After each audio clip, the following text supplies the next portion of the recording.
Bom dia, pessoal, eu sou o Felipe e o Felipe vamos apresentar sobre o manejo dos invertebrados, né?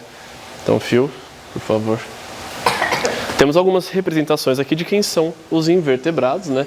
Que são animais muito diversos, existe uma diversidade gigantesca desses animais. Eles têm todo tipo de estrutura física, todo tipo de corpo que vocês podem imaginar, cores, vivem em ambientes diversos. Então, a gente tem aqui alguns exemplos, né? Aracnídeos, crustáceos, moluscos, insetos, entre muitos outros, né? Equinodermos, plateumintos e assim vai. São uma diversidade gigantesca, né? E aqui a gente consegue mostrar bem o quão diferentes eles podem ser, né?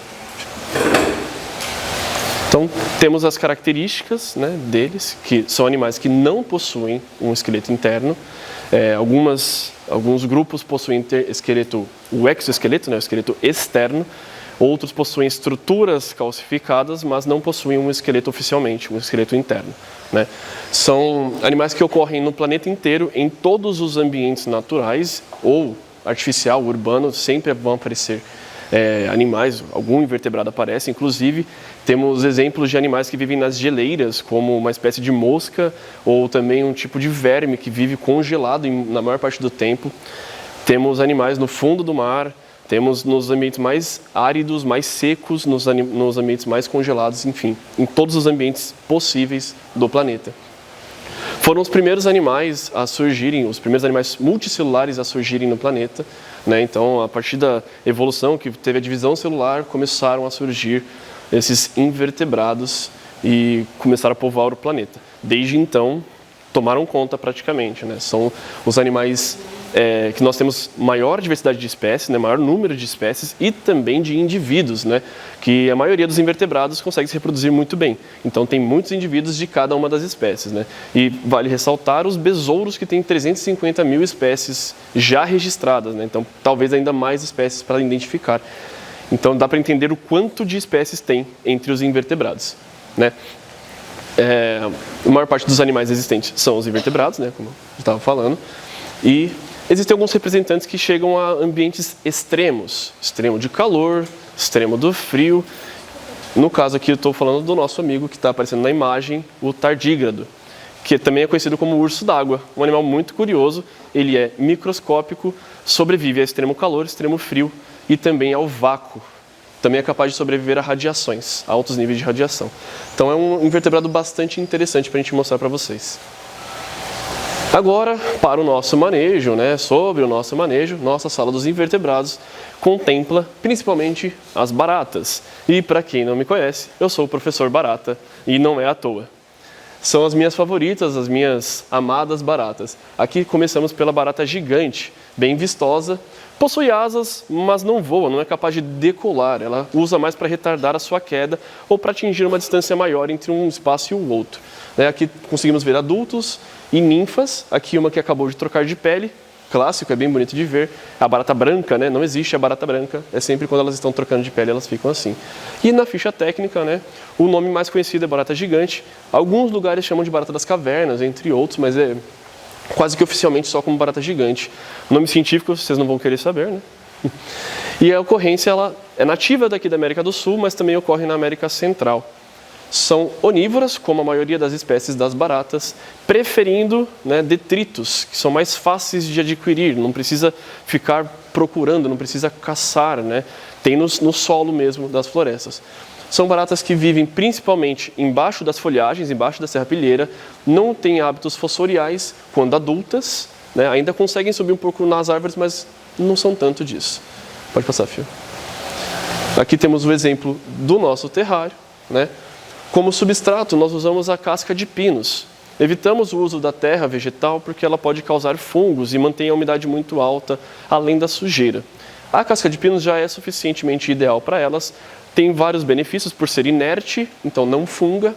Ela também serve como refúgio para as baratas, as ninfas costumam se enterrar abaixo das cascas e é mais fácil a parte de manutenção, né, ter esse substrato.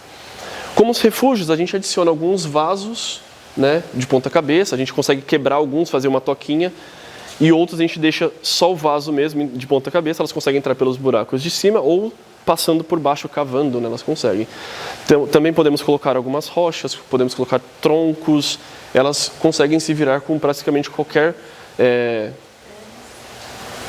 crânios, seria bem interessante para isso, mas elas conseguem se virar com quase qualquer tipo de refúgio, né? A gente coloca o mais próximo do ambiente natural delas. E como enriquecimento ambiental, a gente coloca alguns troncos. Não colocamos nada muito alto porque elas não são tão arbóreas. Elas, apesar de terem as asas, elas não costumam subir tanto. Por isso é bem comum a gente ver elas no substrato e não subindo no vidro, por exemplo, ou nos enriquecimentos. E aqui, como um detalhe interessante, eu consegui uma plantinha que sobrevive dentro do terrário. E ela está indo muito bem. Viu? Temos a barata salpicada também, mundialmente conhecida como barata cinérea. O nome salpicada vem dos salpicados, né, que tem nas asas dela. E pouca gente conhece assim. Nos biotérios costumam usar os nomes científicos, por isso barata cinérea. E foi popularizado dessa forma, né? Ela é uma barata relativamente menor, né, bem menor do que a barata gigante, menor do que a periplaneta americana, que é aquela que a gente vê no esgoto. E as asas dela também são menores, inclusive em relação ao próprio corpo. Então ela tem a asa mais curta, o que dificulta para o voo. Mas ainda assim elas são baratas que costumam arborizar bastante, né? Aqui nós temos um exemplar bem interessante da ooteca, que é a postura dos ovos das baratas. Embora algumas baratas tenham a ooteca, nem todas elas botam os ovos. Algumas têm a ooteca, ela respira e depois os filhotes nascem a partir do abdômen da fêmea mesmo.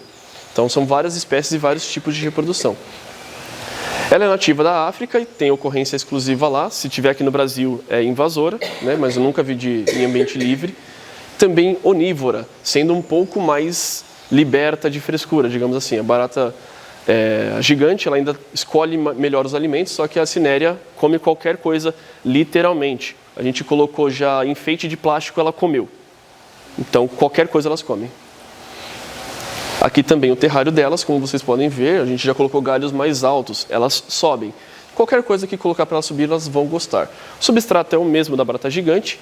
Essas duas baratas têm a biologia muito parecida, né? Então a gente adicionou algumas rochas a mais, os galhos altos, que elas também gostam de se esconder embaixo ou atrás das rochas e também gostam de escalar quando elas se sentem mais confortável, principalmente à noite ou em dias mais escuros.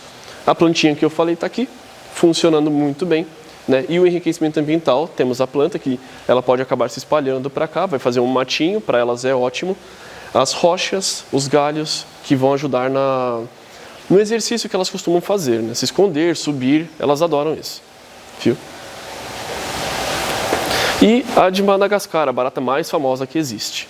Ela é tida como pet em muitos lugares do planeta, inclusive no Brasil. Também é tida como alimento em alguns lugares do mundo. E uma curiosidade muito interessante é que ela é chamada de barata assoviadora. E isso não é à toa. É a única espécie de barata que consegue vocalizar, ela emite um som. Tanto o macho quanto a fêmea, mas principalmente os machos. Quando se sentem ameaçadas ou quando estão disputando por território. Os machos disputam por território, muitas vezes em cima de um tronco, eles tentam derrubar um ao outro, igual fazem os besouros que a gente costuma ver nos documentários, né? Ela é endêmica de Madagascar, como já diz o seu nome, e também é onívora, mas essa é um pouco mais restritiva. Ela prefere os alimentos mais frescos do que os alimentos detritívoros, do que é o detrito, né? Elas preferem pegar o fresco, apesar de comerem quando estiver disponível, e comem também madeira, mas de vez em quando, viu? A ambientação delas é um pouco mais complexa. São baratas mais frescas, digamos assim, um pouco mais exigentes. Então a gente manteve a terra pelos hábitos fossoriais. Algumas fazem até galerias debaixo da terra. Então a gente colocou aqui um pouco de terra para que elas possam se enterrar. Não tem espaço para fazer a galeria, né? É um terrário, né? Mas na natureza elas conseguiriam fazer galerias debaixo da terra. Alguns troncos também, porque elas gostam dos dois ambientes, tanto arbóreo quanto fossorial. Então, os troncos mais grossos, mais largos, para que elas tenham mais aderência, de preferência, né, mais cascudos, né, com a casca mais rígida e áspera, para que elas consigam aderir, porque apesar de serem arbóreas, elas não são grandes escaladoras. Então tem que dar aderência para que elas consigam escalar e ficar à vontade. Aqui a gente consegue ver os exemplares se escondendo não muito bem. Mas aqui atrás do tronco, né, elas costumam ficar na vertical ali, entre o vidro e o tronco. Não é pelo esconderijo em si, por estar escondida, mas elas gostam de ficar em ambientes estreitos. Então elas se escondem onde está mais estreito. Também temos o vasinho que a gente costuma pôr, tronco velho, que elas ajudam na reciclagem da madeira, né? Elas se alimentam da madeira velha em decomposição e acabam reciclando esses nutrientes. A alimentação delas é bem mais restrita, como eu falei, né? Mas elas comem o mesmo que as demais também. Tá? Pode passar, filho. E falando da alimentação, aqui nós alimentamos as nossas baratas principalmente com a ração, que pode ser de cachorro ou gato. A gente tritura para facilitar para elas comerem, porém, mesmo os pellets, né, a ração extrusada, elas conseguem mastigar, conseguem roer aos poucos. Só vai demorar mais, mas elas conseguem da mesma forma. Disponibilizamos os vegetais que estiverem disponíveis, principalmente maçã, que a gente recebe muito nas aulas das crianças, né? Acaba vindo bastante dos lanches. O que sobra a gente consegue cortar e disponibilizar a elas, né? Além disso, temos outras opções, mamão, banana, às vezes folha. Folha elas não são muito fãs, mas elas comem também, pepino, cenoura. O que tiver disponível a gente oferece para elas comerem, né? Além da alimentação, que é realizada 3 vezes por semana, temos a hidratação também. Na hidratação a gente oferece um potinho com água e um algodão dentro. Nos dias de mais calor a gente encharca, mas só o algodão molhado é suficiente para que elas consigam se hidratar.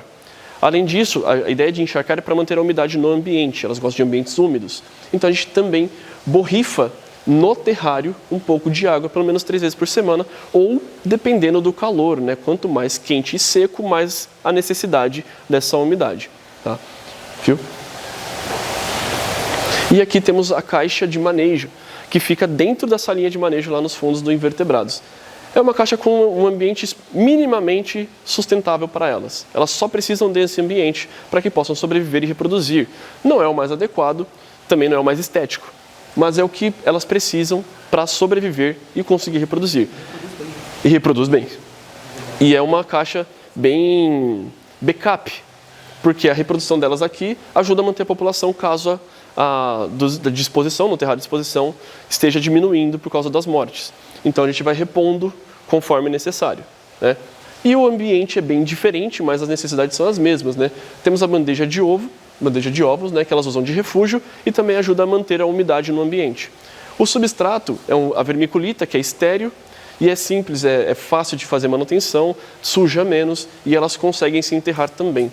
Um tronquinho para dar um enriquecimento ambiental e o carretel também tem a mesma função, apesar de não ser natural. É um refúgio muito interessante para elas porque mantém escuro lá dentro e elas se escondem, né? A alimentação e a água são a mesma coisa, né? A gente vai fazendo nos mesmos períodos e com os mesmos recursos.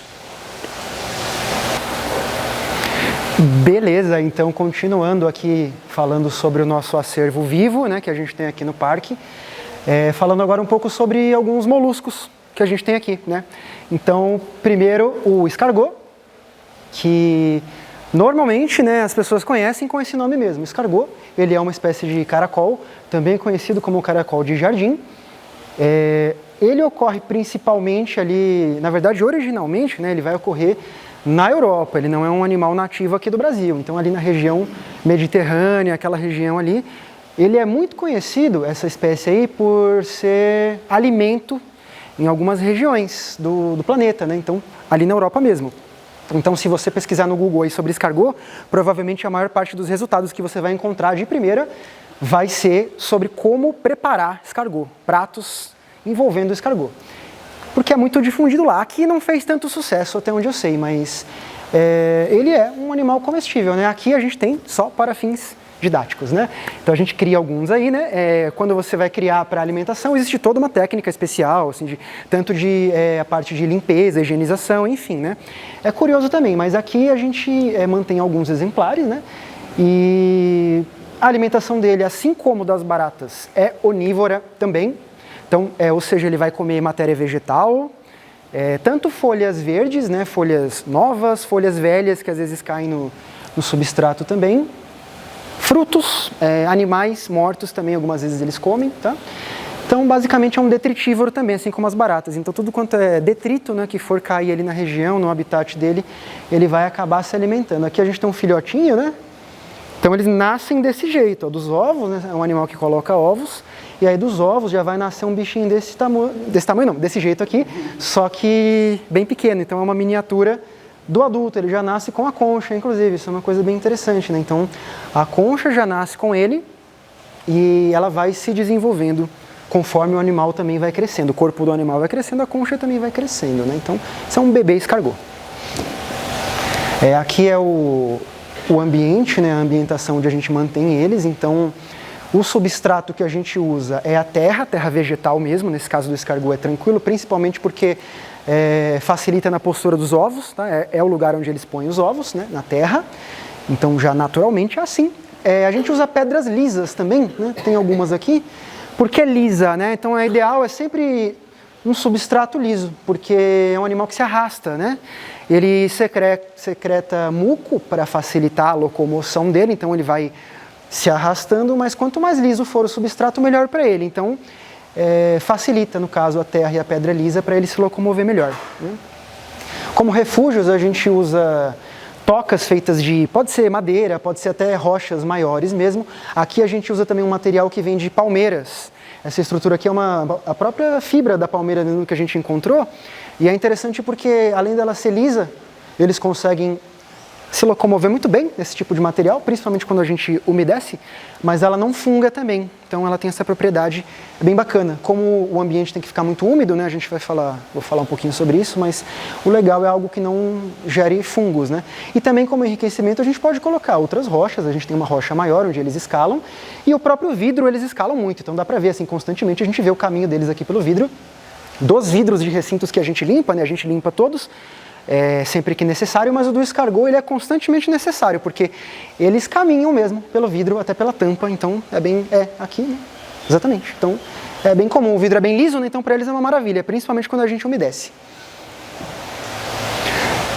Falando um pouquinho sobre a alimentação, como eu já mencionei, eles são onívoros, né? Então eles vão comer várias coisas diferentes, principalmente então as frutas é uma coisa que a gente sempre costuma colocar.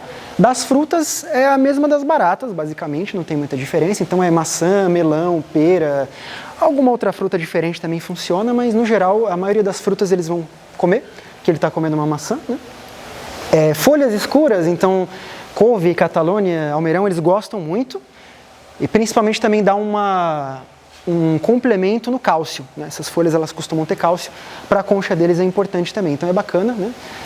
Outros vegetais também sempre que tem disponibilidade, então se tiver berinjela, beterraba, cenoura, a gente dá, eles gostam bastante também, tomate, né? Ele é um bicho que adora hortas, né? Então, inclusive caracol em algumas hortas, algumas espécies de caracol quando aparecem em algumas hortas, ele pode ser um problema dependendo da quantidade que tiver, né? Então você tem que ficar de olho porque é um bicho que gosta muito desse tipo de alimento, né? Que a gente cultiva. E o pó de cálcio, que é esse pozinho branco, ele, no caso a gente usa casca de ovo triturada, já basta, já dá uma polvilhadinha em cima assim, do alimento que eles vão comer, e isso é bom para o desenvolvimento da concha deles, né, para eles manterem a concha saudável.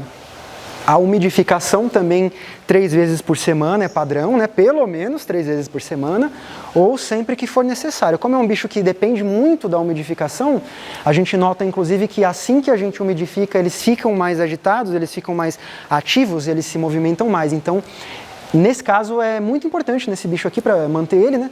Então, quando tem aqueles dias muito quentes, dias muito secos, a gente umedece lá todo dia se necessário, até mais de uma vez ao dia também se necessário. Então, pelo menos 3 vezes por semana ou sempre que for necessário, né? E outro molusco que a gente tem no setor dos invertebrados aqui do parque é a ampulária, que é um caramujo, uma espécie de caramujo de água doce, no caso, né? Tem várias cores diferentes que a gente encontra de ampulária, né? Então aqui a gente tem espécimes mais claros, mais escuros, e tem cores diversas, mais esverdeadas, mais arroxeadas, avermelhadas, azuladas, então tem várias cores diferentes, às vezes até o mesmo padrão, só que um pouco mais claro, um pouco mais escuro, então tem muitas diferenças, né? Então a ampulária também é conhecida como caramujo maçã, é uma espécie que é encontrada aqui na América do Sul, tá? Então é encontrada no Brasil, América Central ali, né? Então, e é um animal onívoro também. Ela vai fazer o mesmo papel das baratas e do escargot, eventualmente, só que na água. No caso, essa aqui é água doce, né? E folhas, vegetais, detritos que ela encontra no fundo, algas, animais mortos, às vezes até animais vivos, se o animal der bobeira e não for tão rápido. por exemplo, filhote, né? Elas podem até comer os próprios filhotes. Então, uma coisa que a gente tinha que tomar cuidado aqui, porque elas botam ovos, tá? É uma espécie que tem macho e fêmea separado, tá? Diferente do escargot. Os escargots são hermafroditas, né? O mesmo bichinho ali pode ser macho e fêmea. A ampulária tem machos e fêmeas, né? Mas como a gente tem dos dois aqui, geravam muitos ovos. Ela sai da água, coloca os ovos fora da água, os ovos não podem se molhar. Só que os filhotes já nascem e vão para dentro da água. E aí, se eles derem bobeira, os adultos comem. E os adultos tendem a ser mais rápidos que os filhotes, né? Então, o que a gente fazia? A gente separava os ovos, colocava num berçário, desenvolvia os filhotes até ficarem com um tamanho legal aí. Depois que ficou com um tamanho bom, adolescentes, né? A gente juntava com os adultos de novo. Então, pode acontecer também, né? Caso alguém crie ampulária. Oi. Eles podem comer os mais velhos também? Se eles são mais lerdos? Só se o mais velho tiver algum problema. Se o mais velho estiver doente, estiver morrendo ou já estiver morto, no caso, se já estiver morto, come. Eles são necrófagos, como eu falei, então se um adulto morrer, os filhotinhos comem também, né? Porque a natureza é fantástica, né? Mas se o adulto, por algum motivo, não conseguir se defender, estiver doente, tiver alguma coisa ali que impossibilite ele de... E principalmente um ferimento, alguma coisa que atraia, né? Que solte alguma substância que atraia os outros, pode acontecer também, né? Eles podem acabar indo, né? Se ele não conseguir se livrar, pode acontecer. Embora a gente nunca tenha visto isso aqui, né? De um ataque, assim, pelo menos de filhote em adulto, a gente nunca chegou a ver. De adulto para adulto? Ou de adulto? Nunca vi também esse canibalismo desse... Nunca cheguei a ver. Não sei se eventualmente se tiver um adulto machucado, mas aí a gente não chegou a ver, não. Então a ambientação, né, aqui os ovos, né, que eu mencionei, então aqui ela está fora d'água, tá?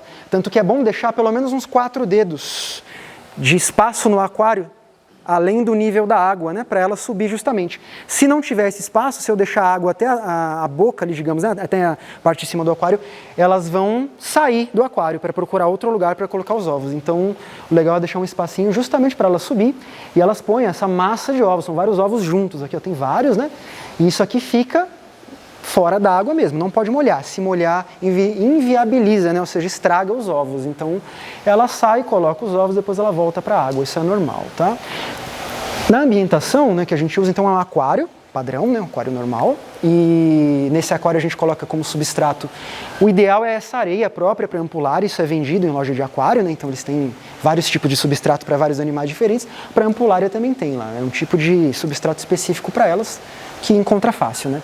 Refúgios a gente usa rochas principalmente, mas você pode usar qualquer coisa que forneça uma toca, um abrigo e algo para elas se esconderem ali, né? Para elas se refugiarem, ossos, galhos, cascas, enfim, qualquer coisa que ela vai se esconder.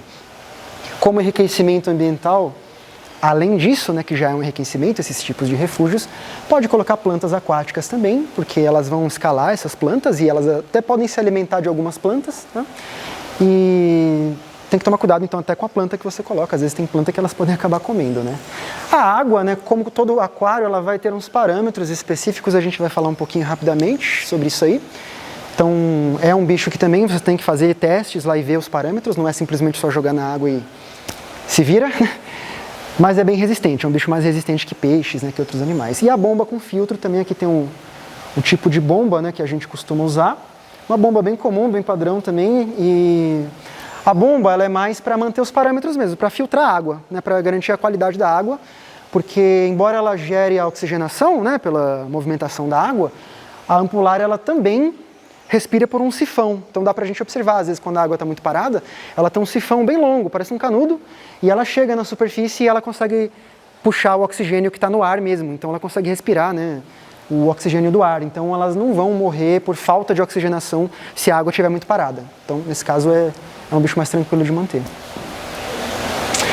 E os parâmetros, falando rapidamente, né? Então, tem alguns parâmetros que são mais ideais. A temperatura, o ideal é ficar entre 22 a 28 graus, então ela suporta uma temperatura assim, um pouco mais elevada, né? Só que quanto maior a temperatura, mais rápida é a vida dela. Então, é um bicho que pode viver ali até mais ou menos uns 4 anos de idade, a média, só que se eu manter sempre com uma temperatura muito alta, tipo 28, 27, 28 graus, a vida dela é mais curta. Ela pode viver aí 1 ano, 2 anos, né? Vai se reproduzir mais, mas o metabolismo acelera, é mais rápido e ela vive menos. Então, tem essa questão aí também, mas ela tolera, basicamente ela vive bem, né? Nesse padrão de temperatura. O pH também, né, que é normal, todo aquário a gente faz, então o pH ideal para elas aí, ele tende a ser um pouco mais alcalino do que ácido, então de 6,6, ok, até 8, vai tranquilo. Aqui a gente tem o GH e o KH, são parâmetros relativos a magnésio e a carbonato de cálcio na água. Como é um bicho que tem a concha, né, então isso é importante da gente verificar também. No caso aqui, principalmente do KH, que é a dureza da água, né? Então é a quantidade ali de carbonato de cálcio diluído na água, então o ideal é manter a água aí dura, digamos assim, né? Não que a gente vai bater nela e ela vai ficar dura, mas é a quantidade desse elemento diluído na água que é importante para manter a concha delas, né? Então o ideal é a gente manter, embora, como eu falei, é um bicho muito resistente, então mesmo que esse padrão não esteja no momento, ela aguenta um bom tempo, sendo que você consegue adaptar esses parâmetros aí num espaço de tempo maior. Quando a gente tem animais tipo peixes, né, ou outros invertebrados, crustáceos, eles tendem a ser mais sensíveis, então você tem que ficar muito mais no controle disso aí. A ampulária é um animal bem resistente, tá? A gente já conseguiu ver isso também. Amônio e nitrito são de excretas deles, então o ideal é manter 0, mas aí pode subir um pouco a 0,25, 0,50 também, que aí a própria filtragem da água pela bomba vai resolver, ou então você pode fazer uma TPA, que é a troca parcial da água. Então você tira aquela água que já está muito carregada com esses elementos, né, e dá uma limpada, coloca água nova, né? E aí dá para fazer o controle com isso também. A quantidade de comida também, se você coloca muito, né, tende a aumentar os níveis de amônio, de nitrito, então você pode regular através disso também. Aqui são os testezinhos que a gente costuma fazer, né, o padrão, né, então as caixinhas como eles são, né, aqui, só para ter uma noção, né, então. A alimentação das ampulárias, ó, aqui ela está comendo, a gente consegue ver a boquinha dela aqui, ó. É a rádula, né, que é a boca desse tipo de molusco, né, tanto dos caracóis, caramujos, então ela vai raspando, ela vai mastigando propriamente mesmo, né, ela pode fazer isso tanto em alimento, assim, que ela encontra, quanto no vidro, quando tem algas, né, assim fica aquele vidro mais embaçado, elas mesmas conseguem limpar o vidro, né, então basicamente a alimentação que a gente faz é com ração de peixe, aquelas bolinhas, né, pode ser jogada inteira mesmo, 3 vezes por semana, geralmente, e elas também podem comer algumas plantas aquáticas, dependendo da planta. Às vezes, né, eventualmente a gente dá também algumas folhas, alguns outros tipos de vegetais, que elas comem também. Então a gente pode colocar pedacinhos de fruta, como banana, pepino, faz um espetinho, né, e coloca no fundo do aquário, que elas comem, elas gostam muito, né? Ou às vezes alguma folha também, alguma couve, né? Só é bacana não deixar muito tempo isso aí lá. Caso elas não tenham comido, geralmente elas comem, mas se elas não comerem, né, ou sobrar um pedaço, se isso ficar muito tempo lá no aquário, dependendo da quantidade que você colocou, pode alterar os parâmetros também. Então, pode acidificar o pH, então já não é legal. Então, é bom deixar 1 ou 2 dias, depois tira o que sobrou, né? Então, é legal ter esse controle também. Aí, ó, aqui tem um exemplo do tipo de alimentação que a gente dá. Então, tanto aqui, ó, para as ampulárias, é esse tipo de ração de peixe que a gente dá, né? Então, raçãozinha, né? Ali é a casca de ovo triturada, né? Que a gente dá para os escargot, no caso. E a ração, que vocês estão vendo que elas adoram, né? Já está acabando, né? É a ração triturada de cachorro e de gato, né? Então, que a gente costuma dar também. Oi. Não dá farelo de casca de ovo para ampulária?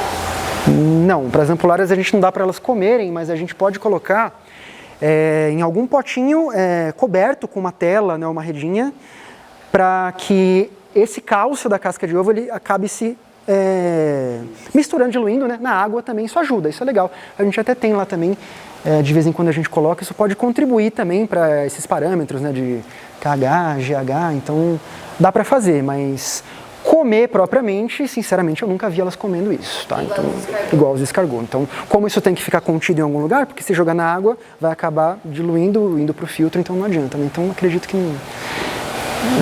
Beleza. Aí, além do acervo vivo, né, de animais vivos que a gente tem nos invertebrados, a gente tem o acervo preservado, que são algumas espécies mortas preservadas. Então a gente tem tanto aqui em via seca, alguns em via úmida também. A gente vai falar. Então Em via seca, a gente tem alguns insetos, aracnídeos, que estão preservados em caixas entomológicas. Então, o que acontece? Algum animal morre, né?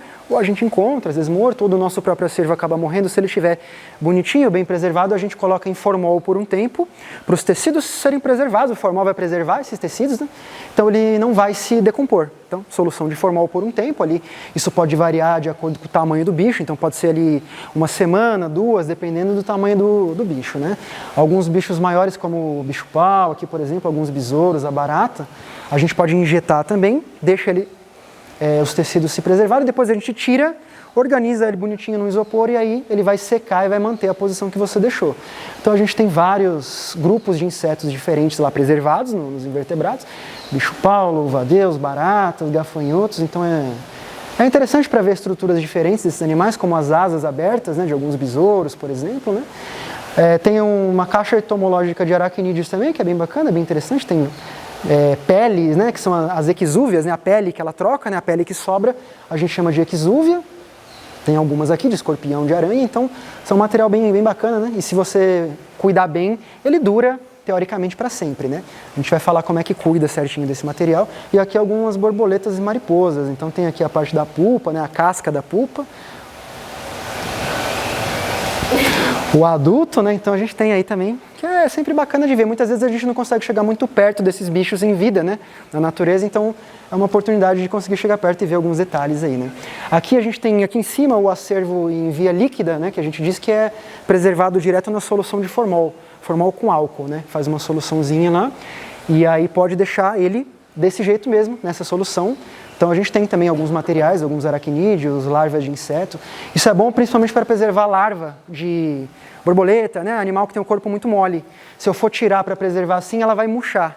Não preserva tão bem. Então dá para deixar o bicho que tem esse corpo mais mole, assim, é mais legal deixar em via líquida. E aqui embaixo algumas outras em via seca também, que é crustáceos, equinodermos, né? Estrela do mar, algumas conchas, parte de casa de cupim, né, cupinzeira, enfim, várias estruturas aí referentes aos invertebrados, né? Beleza. E aí o manejo que a gente faz desse material, que também é necessário um tipo de manejo, né, é a limpeza. Então, a limpeza ela é feita preferencialmente a cada 15 dias, sempre que a gente vê que é necessário. Então, pega um pincelzinho, né, dá uma limpada na poeira, né? Basicamente, a princípio é isso.